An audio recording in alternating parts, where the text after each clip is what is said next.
Hello everyone, मैं सुनील आप सभी का अपने चैनल एसएसटी विद सुनील में वेलकम करता हूं।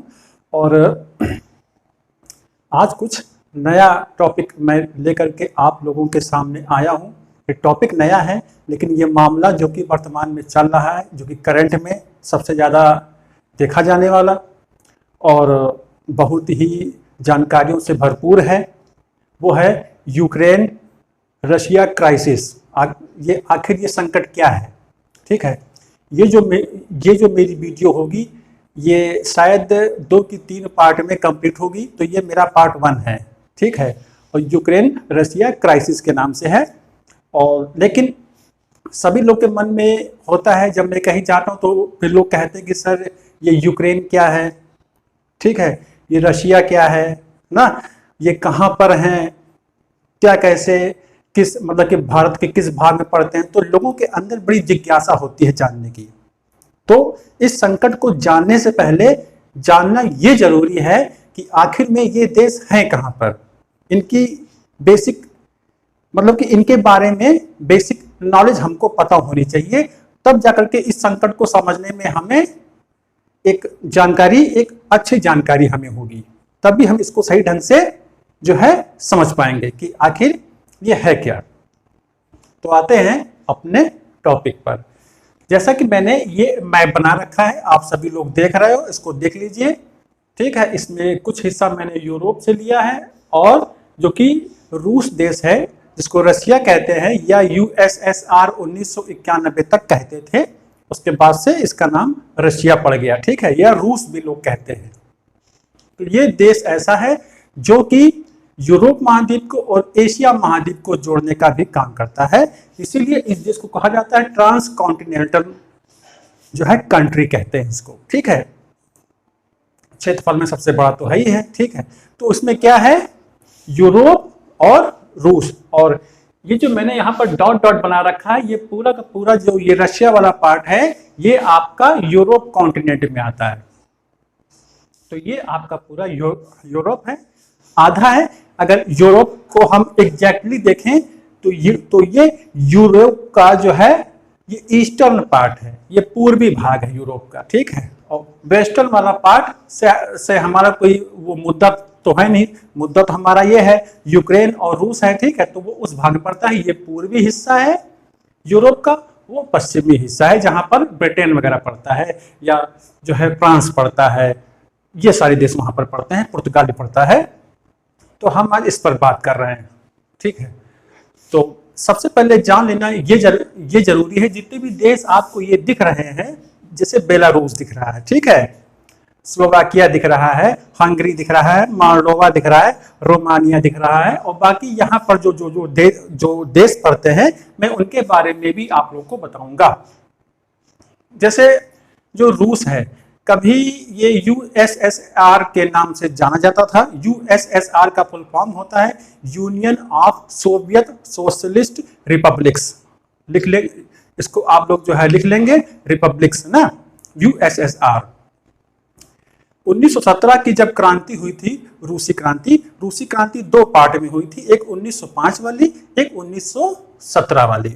तो 1917 की जो क्रांति हुई थी, उसमें जो है जार निकोलस सेकंड का पतन होता है, और बोल्शेविक पार्टी जो है सत्ता पर आती है। तो धीरे धीरे करके क्या होता है, ये एक सोवियत सोशलिस्ट एक देश के रूप में उभर करके सामने आता है दुनिया में। उसी दौरान प्रथम विश्व युद्ध भी चल रहा था। 1939 से 45 में दूसरा विश्व युद्ध जो है शुरू हुआ, जिसमें जो है ब्रिटेन की शक्ति का पराभव हुआ। और हालांकि ब्रिटेन की जो है विजय हुई थी, लेकिन उसकी शक्ति का पराभव हुआ, और 2 शक्तियां निकल करके सामने आई इस वर्ल्ड में। एक थी यूएसएसआर, और एक था वो पूंजीपति America, United states of America. तो इन दोनों में शुरू हुआ था कोल्ड वार। ठीक है। और ये कोल्ड वार इतना लंबा चला कि जब और 1962 में इसका जो है पीक टाइम था किसका, कोल्ड वार का। उसके बाद ये धीरे धीरे मतलब कि इसका प्रभाव कम होना शुरू हुआ। और 1991 में जब सोवियत संघ का, यानी कि यूएसएसआर या रूस भी कहते हैं इसको, आप लोग ध्यान देखिए, रूस के बहुत सारे नाम आपको मिलेंगे, एक मिलेगा यूएसएसआर, एक मिलेगा सोवियत संघ और वर्तमान में रशिया। ठीक, तो 1991 में जब रशिया का विघटन हुआ, बहुत सारे देश इससे अलग हो गए और स्वयं में एक देश बन गए, 15 देश इससे अलग हुए।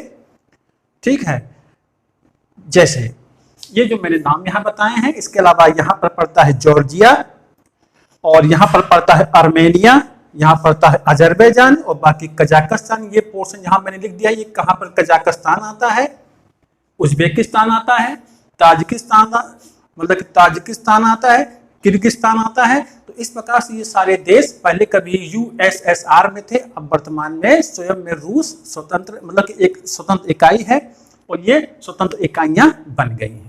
तो यूक्रेन देश जो है कभी रूस का ही हिस्सा हुआ करता था, और यहां पर साम्यवादी विचारधारा का प्रभाव फैला हुआ था। कहां पर? ईस्टर्न यूरोप में। वेस्टर्न यूरोप में पूंजीवादी विचारधारा का प्रभाव था, यहां पर साम्यवादी कम्युनिस्ट विचारधारा का प्रभाव था। उसके बाद धीरे धीरे करके समय बदला, और आने वाले समय में नाटो शीत युद्ध के दौरान ही बना था। नाटो मैंने बताया आपको, नाटो कहते हैं NATO, North Atlantic Treaty Organization. North Atlantic में जितने भी देश आते हैं वो इसके मेंबर हैं। टोटल आप कह सकते हो वेस्टर्न यूरोपियन कंट्रीज और अमेरिका के एक स्वयं यूएसए और एक कनाडा इसके मेंबर हैं। ठीक है, तो सारे देश ये जो बने, ये सोवियत संघ के ही विरोध में बने थे, सोवियत संघ की शक्ति को दबाने के लिए। ठीक है, तो ये नाटो है, कभी हम इस पर भी एक वीडियो बनाएंगे, ये पार्ट 2-3 में आएगा सब धीरे धीरे।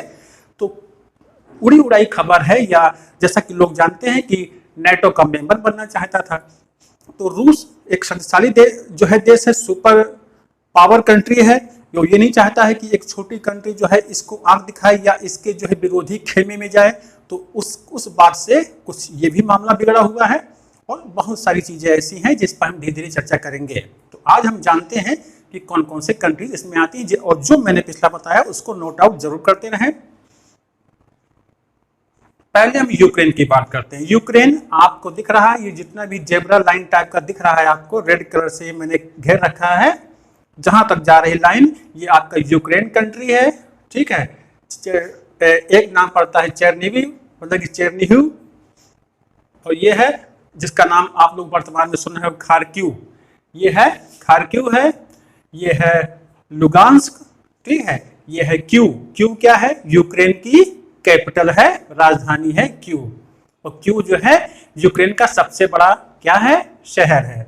और यह है लुटस्क, और ये जो आप बीच में देख रहे हो ये है नीपर नदी, यूक्रेन के मध्य से होकर के बहती है नीपर नदी, जो जाकर के ब्लैक सी में, ये आप देख रहे हो इस देश के दक्षिण में पड़ता है ब्लैक सी। एग्जैक्टली देखा जाए तो दक्षिण और पूरब में ब्लैक सी पड़ रहा है, जहां पर ये नदी जाकर के मिल जाती है।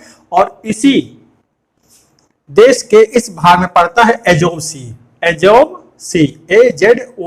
है, और ब्लैक सी। तो दो सी है यहाँ पर, ये हो गया।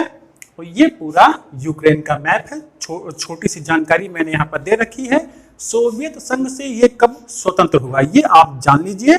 सोवियत संघ से ये स्वतंत्र हुआ था 24 अगस्त 1991 1991 में। ठीक है, और एरिया की बात करें, क्षेत्रफल की बात करें तो 6,03,628 वर्ग किलोमीटर है, जो कि यूरोप का दूसरा सबसे बड़ा देश है। ओके, उसके बाद जो उसकी मुद्रा है वो है रिवेन्या, मुद्रा का नाम है इसकी रिवेन्या है। और सबसे बड़ा नगर जैसा कि मैंने बताया क्यू है, यहाँ पर मैंने मेंशन कर रखा है, इसको लिख लेंगे। और ध्वज की बात करें, फ्लैग की, तो जानकारी के लिए जान लीजिए, तो फ्लैग में 2 कलर हैं इसके। यूक्रेन के जो ऊपर रहता है वो ब्लू रहता है, और नीचे वाला रहता है येलो कलर में। ठीक है, येलो कलर, तो इसका ध्वज है। ये एक साधारण सी जानकारी थी किसकी? यूक्रेन की। और राष्ट्रपति तो जानते ही हैं, जेलेंस्की हैं वर्तमान समय में वहां के प्रेसिडेंट। जो कि दुनिया भर के देशों से समर्थन हासिल कर रहे हैं, देश वादा कर रहे हैं साथ देने का। लेकिन आप लोगों ने एक गौर किया होगा कि नाटो जो है अपना युद्ध अभ्यास कर रहा है, ट्रेनिंग कर रहा है, क्यों नहीं वो हमले कर रहा है। हमला न कर, नाटो की ओर से एक भी गोली नहीं चलाई गई है, ये गनीमत है। यूक्रेन के लिए तो भाई संकट है, देखिए बहुत बड़ा नुकसान हुआ है, लेकिन अगर नाटो की ओर से एक भी गोली चलती है तो विश्व युद्ध हो सकता है कि हो ही जाए, है ना। तो इसीलिए मामले को एक प्रकार से जो है कहते हैं ना कि उसको समझाया बुझाया जा रहा है। कोई ज़्यादा एक्शन, बड़ा एक्शन रूस के खिलाफ अभी नहीं लिया गया है नाटो की ओर से। तो ये एक जानकारी है, मेरा कोई और उद्देश्य नहीं है किसी की बड़ाई करना, ठीक है, या किसी को नीचा दिखाना। तो एक नॉलेज पर्पज से मैं ये बता रहा हूँ आप लोगों को। उसके बाद अगर देखा जाए पड़ोसी देश कौन कौन से हैं, बेलारूस देश है जो कि रूस के समर्थन में है, ठीक है। तो कह सकते हो एक एनिमी कंट्री, दुश्मन कंट्री है। बेलारूस की राजधानी है मिन्स्क इसकी राजधानी है, आप लोग लिख लेंगे। उसके बाद ये पड़ोसी देश पड़ता है एक पोलैंड जो कि जर्मनी इस भाग में पड़ता है, जर्मनी का भी पड़ोसी देश है। पोलैंड यूक्रेन का पड़ोसी देश है जिसकी राजधानी है वार्सा। उसके बाद आता है स्लोवाकिया की राजधानी है ब्रातिस्लावा, ठीक है। उसके बाद एक पड़ोसी देश और है हंगरी की कैपिटल है बुडापेस्ट, हंगरी की। और ये मैंने यहाँ दिखा, थोड़ा यहाँ पर स्पेस नहीं था तो मैंने यहाँ पर लिख दिया है, यूक्रेन का पड़ोसी देश है मार्डोवा की जो कैपिटल है वो है चिज़िनाउ। उसके बाद है रोमानिया की कैपिटल है बुकारेस्ट रोमानिया की। और जो रशिया आपको दिख रहा है ये इतना बड़ा है, इसकी कैपिटल है मॉस्को, जो कि क्षेत्रफल में विश्व का सबसे बड़ा देश है। इसके उत्तर में साइबेरिया पड़ता है, आर्कटिक महासागर भी पड़ता है, ठीक है। तो ये था यूक्रेन का और इसके पड़ोसी देश। 7 पड़ोसी देश हैं इसके। एक है बेलारूस है, 1 Poland, 2 Slovakia, 3 Hungary, 4 1 2 3 4 Moldova, 5 Romania, 6 and Russia 7। ये इसके पड़ोसी देश हैं। और इस देश से तो इसका विवाद ही चल रहा है, यही इसकी सीमा रेखा है जहां से बड़े पैमाने पर जो है युद्ध हो रहा है। यहाँ से जल सीमा शुरू होती है यूक्रेन की और रशिया की, ठीक है। और ये पूरा यूक्रेन है। ब्लैक सी, एजोव सी मैंने बता दिया है, ये पूरा यहाँ तक आपका आता है रशिया। और रशिया के तट पर भी है ब्लैक सी, जो कि वर्तमान में यहाँ पर बहुत सारे बैटलशिप जो है गश्त कर रहे हैं, मामले की निगरानी रख रहे हैं, ठीक है। तो ये ब्लैक सी हो गया। और मैंने यहाँ पर रूस के पड़ोसी देश बता दिए हैं, ये पूरा आपका रूस देश आपको दिख रहा है, ठीक है। तो इतना तो नॉलेज आपके लिए हो गया। अब हम थोड़ा सा रूस की बात कर लेते हैं। ये जो आपको दिख रहा है ये है आपका कैस्पियन सागर है, इस भाग में पड़ता है, जो कि ईरान के उत्तर में है। और कैस्पियन सागर है ये, ठीक है। और ये कजाकिस्तान देश है जहां मैंने लिख दिया है। अब थोड़ी सी जानकारी ले लेते हैं रूस के बारे में। ट्रांस कॉन्टिनेंटल कंट्री है ये, यानी कि 2 महाद्वीपों को जोड़ने का भी काम करता है ये। क्षेत्रफल देखा जाए तो 1,70,75,200 वर्ग किलोमीटर है, किलोमीटर स्क्वायर है। यहाँ की जो मुद्रा है वो है रूबल, मुद्रा का नाम है रूबल। और जैसा कि यूक्रेन और रूस की जो सीमा रेखा की लंबाई है वो 2063 किलोमीटर है, जल सीमा को भी और स्थल सीमा को भी मिला करके 2063 किलोमीटर। उसके बाद इसके पड़ोसी देश कुछ बहुत हैं, वो भी हम जान लेते हैं किसके, रूस के। नॉर्वे, मैं राज्य नहीं बता रहा हूं, आप लोग लिखते चलेंगे। नॉर्वे का कैपिटल है ओस्लो। फिनलैंड, शॉर्ट में मैंने लिखा हुआ है, फिनलैंड है हेलसिंकी। एस्टोनिया की राजधानी है टैलिन। लाटविया की राजधानी है रिगा। लिथुआनिया की है विल्नियस। पोलैंड की वार्सा है। बेलारूस की मिन्स्क है। यूक्रेन की कीव है, बता दिया है। जॉर्जिया की तिबिलिसी है। अजरबैजान जो कि इस भाग में पड़ता है, अजरबैजान कैपिटल है इसकी बाकू, कजाकिस्तान की अस्ताना, चीन की बीजिंग है, मंगोलिया की उलान बटोर है और उत्तरी कोरिया की राजधानी है प्योंगयांग। उत्तरी कोरिया की प्योंगयांग। आप ये देख रहे हो कि जो चीन देश आपको दिख रहा है यहाँ पर, चीन और उत्तरी कोरिया और रसिया, इनका जो है गठबंधन माना जाता है। बाहरी तौर पर अगर ना दिखे लेकिन अंदरूनी तौर पर माना जाता है। इसके लिए मैं आपको एक चीज बता देता हूं, साम्यवादी विचारधारा, ये जो आप देख रहे हो रूस, चीन, उत्तरी कोरिया, ये साम्यवादी विचारधारा वाले देश हैं। तो देखा जाए तो आबादी में सबसे बड़ा, एशिया में क्षेत्रफल में सबसे बड़ा चीन है। उत्तरी कोरिया तो वैसे भी अमेरिका से कैसे उसके संबंध उतने अच्छे नहीं हैं, बिगड़े हुए संबंध हैं। और रूस भी क्षेत्रफल में सबसे बड़ा है, साइंस एंड टेक्नोलॉजी में भी सबसे आगे है। तो जान सकते हो आप लोग कि किस प्रकार से ये साम्यवादी देश अपनी एक संगठित इकाई के रूप में जाने जाते हैं। बाहरी तौर पर ना सही लेकिन अंदरूनी तौर पर ये एक दिखते हैं। और अगर थोड़ा हम रूस के इस भाग में जाएंगे तो आगे जाकर के, यानी कि रूस के अगर डायरेक्शन में देखा जाए तो पूरब की ओर बढ़ते हैं तो प्रशांत महासागर पड़ता है, उसके आगे यूएसए शुरू हो जाता है, ठीक है। और इसके पश्चिम में यूरोप महाद्वीप पड़ता है, उत्तर में आर्कटिक पड़ता है, दक्षिण में एशिया महाद्वीप पड़ता है इसके, ठीक है, जुड़ा हुआ है। तो ये था यूक्रेन और रशिया का एक बेसिक नॉलेज, ताकि हम जान जाएं कि आखिर क्या है, कहां पर है ये देश। तो इस चीज का आप लोग मैप जरूर बना लेंगे और मैप बनाने के बाद इसको बढ़िया कलरफुल तरीके से मेंशन कर लेंगे। जैसे तिरंगा की बात करें, रशिया की झंडे की बात करें तो 3 कलर है इसमें। सबसे ऊपर आपको दिखेगा व्हाइट कलर, उसके नीचे जो बीच में ब्लू कलर दिखेगा और सबसे नीचे आपको रेड कलर दिखेगा, किसके, रशिया के फ्लैग में, ठीक है। तो ये है रूस, तो ये है यूक्रेन।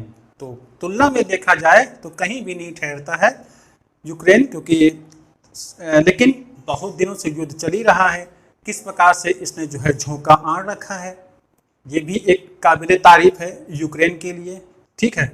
तो कम कोई भी देश नहीं है, अपनी अपनी शक्ति का प्रदर्शन सभी बराबर कर रहे हैं। लेकिन युद्ध एक अच्छी चीज, वॉर एक अच्छी चीज नहीं है, ये मानवता के लिए एक खतरा है ना। क्योंकि क्रोध में आकर के, आवेश में आकर के, एग्रेसिव मूड में हम गलत हथियारों का इस्तेमाल भी कर सकते हैं, जैसे एटम बम। लेकिन वो नौबत ना आए, ईश्वर करे, और ये जो क्राइसिस है वो शांतिपूर्ण तरीके से हल हो मामला, क्योंकि नुकसान दोनों का हो रहा है। और आने वाले समय में ये अगर और बढ़ता है तो दुनिया के लिए आफत है। तो कैसा लगा मेरा ये वीडियो, कमेंट बॉक्स पे कमेंट करिए। मिलते हैं आपको नेक्स्ट वीडियो में। Thank you.